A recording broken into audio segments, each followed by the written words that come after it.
Bonjour à tous et bonjour à toutes. Aujourd'hui, je vais vous parler d'un sujet qui prend particulièrement sa place pour moi en ce moment. Il s'agit de l'ego. Alors, c'est un thème tellement vaste, tellement infini, je pense, et pour lequel j'ai touché à plusieurs moments du doigt certains petits espaces de ce sujet, mais je découvre chaque jour à quel point c'est illimité et à quel point c'est partout en fait.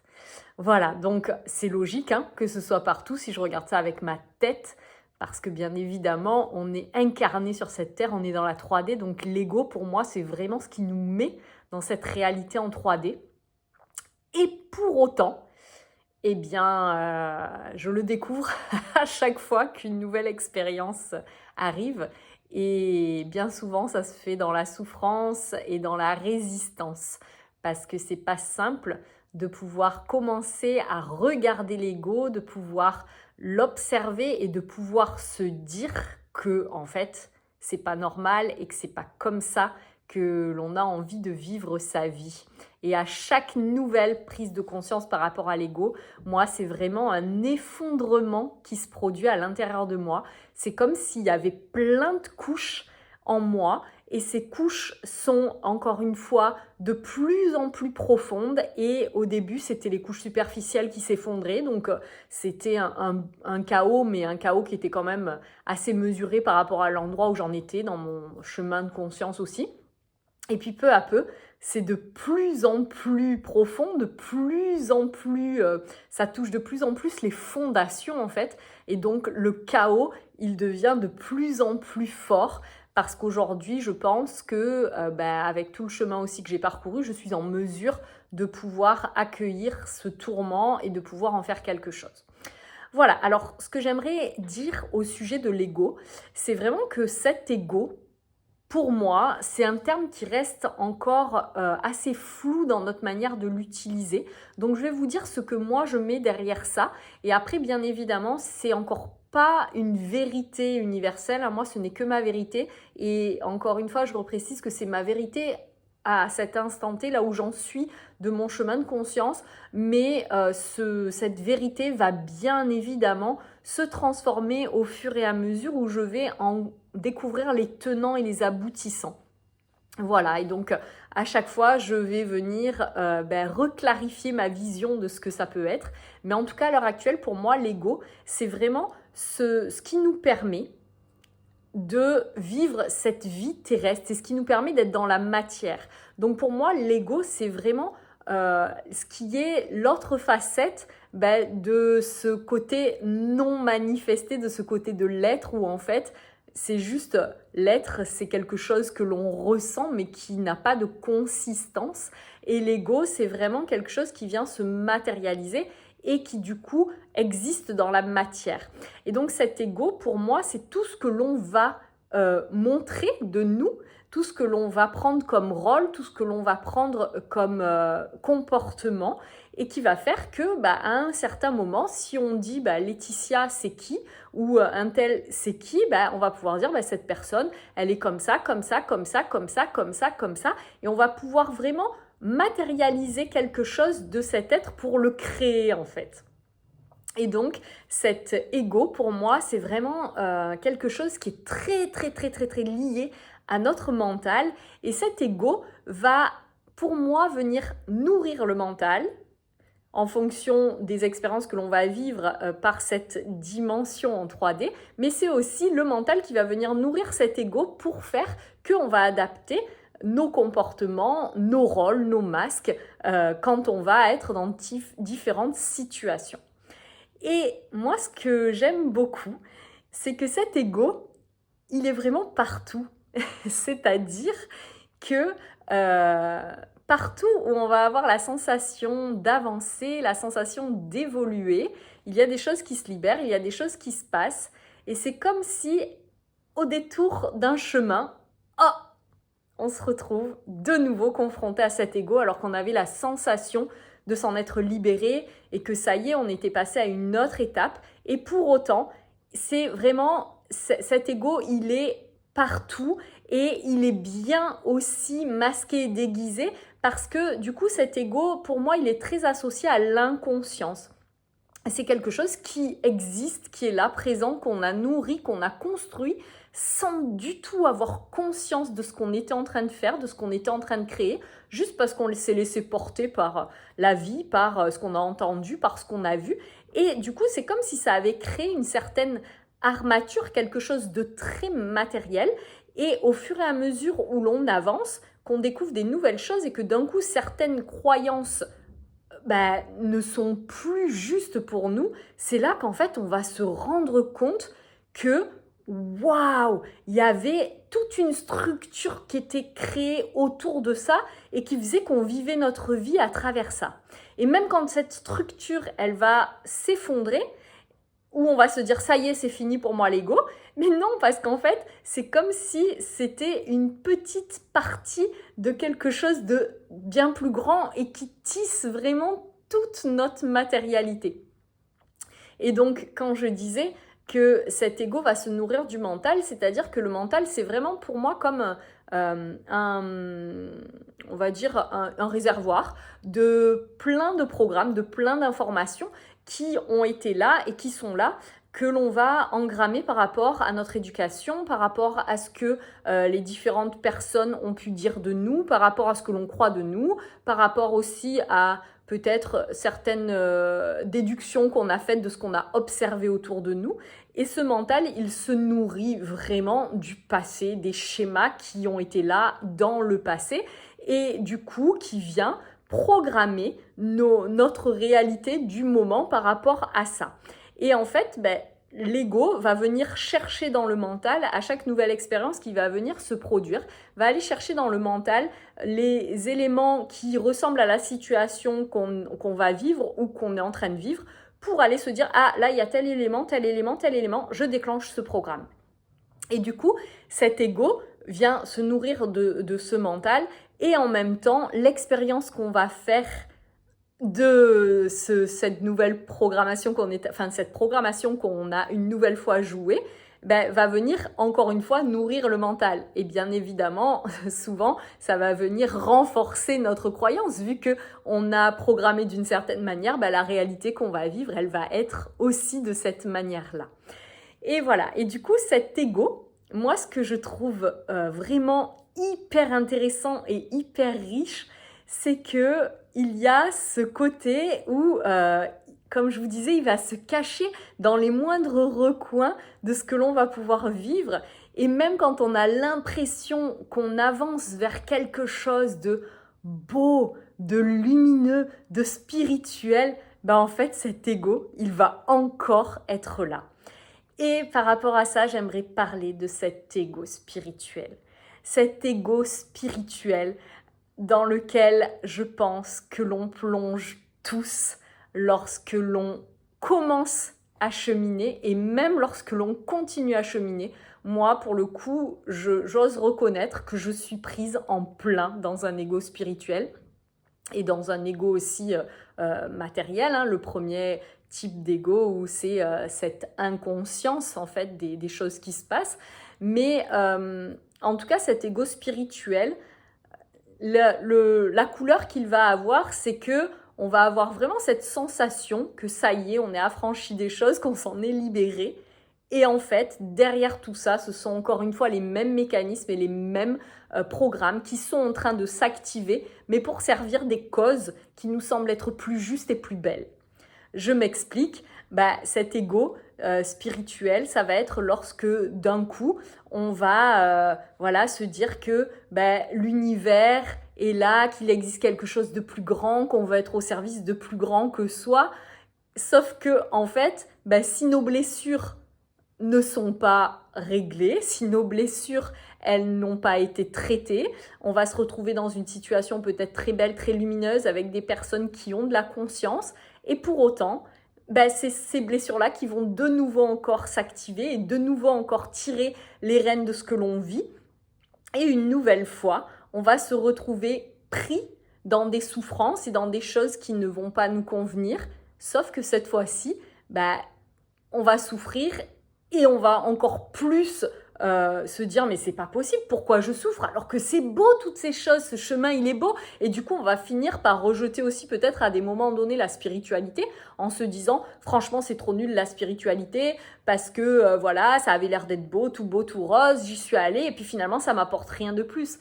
Mais au final, c'est pas la spiritualité qui n'apporte pas, c'est juste qu'on y a plongé avec exactement les mêmes mécanismes et les mêmes choses qui n'ont pas été guéries et qui n'ont pas été traitées.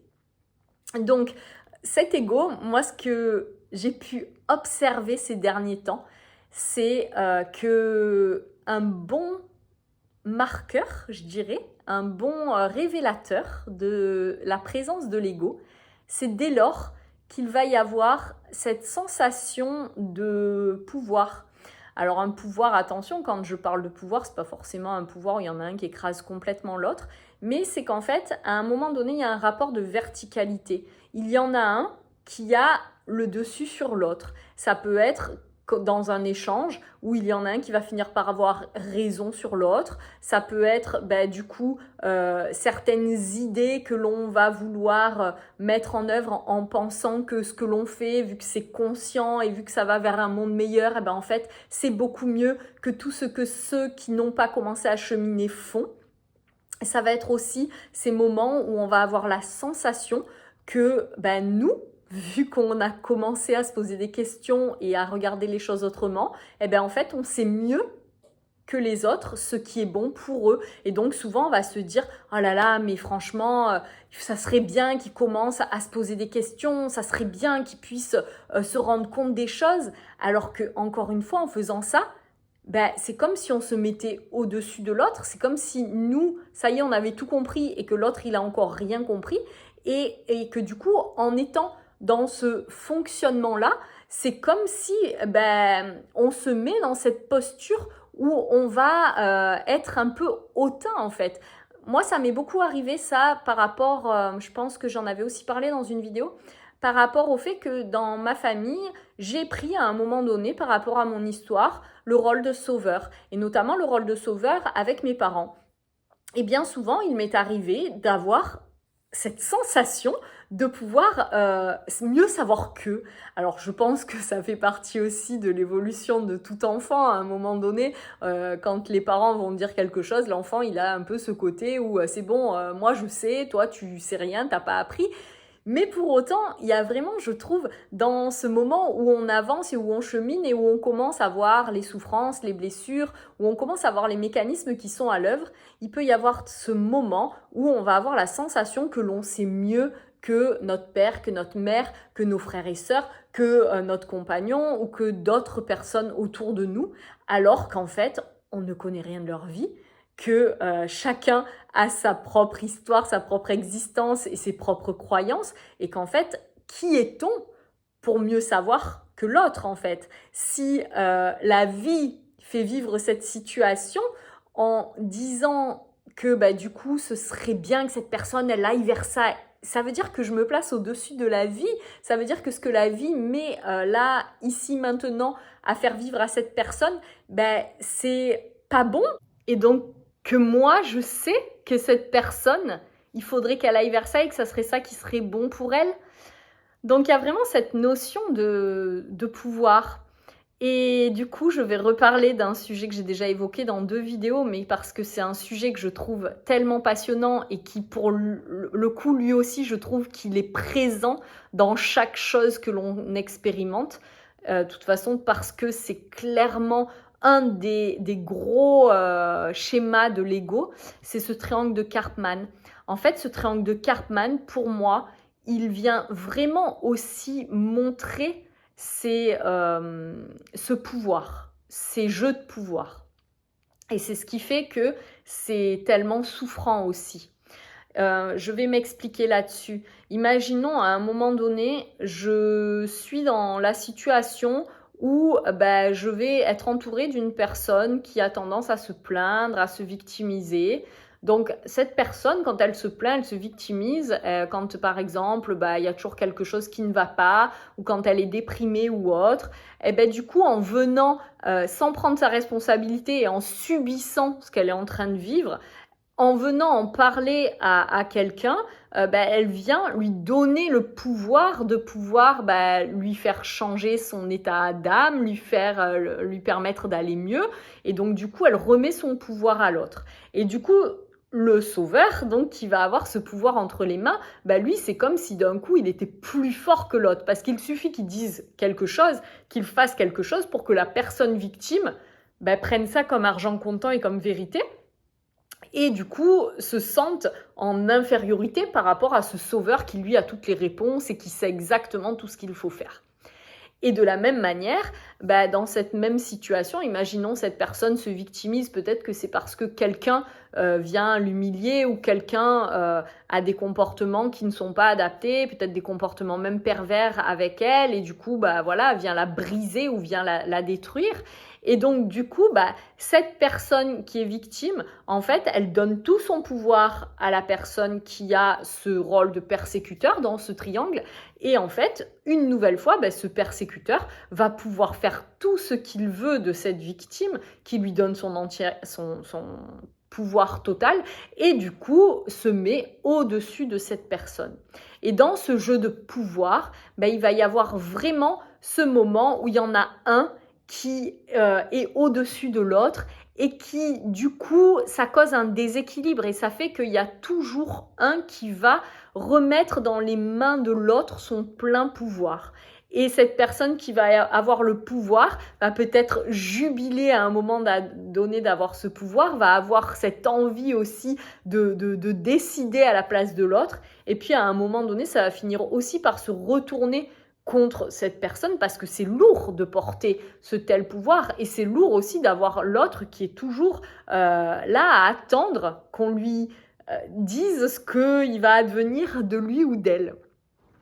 Voilà, donc ces jeux de pouvoir, c'est vraiment quelque chose que je trouve très intéressant et très riche à observer pour venir identifier l'ego. Et cet ego, justement, en parlant d'identification, là, je suis en train de décrire cet ego en parlant avec finalement quelque chose d'assez négatif. Ça met dans une certaine soumission, dans une certaine souffrance. Mais en fait, pour moi, l'ego, c'est quelque chose dont on ne se libérera jamais tant qu'on sera sur cette terre, dans cette dimension en 3D. Et par contre, l'ego,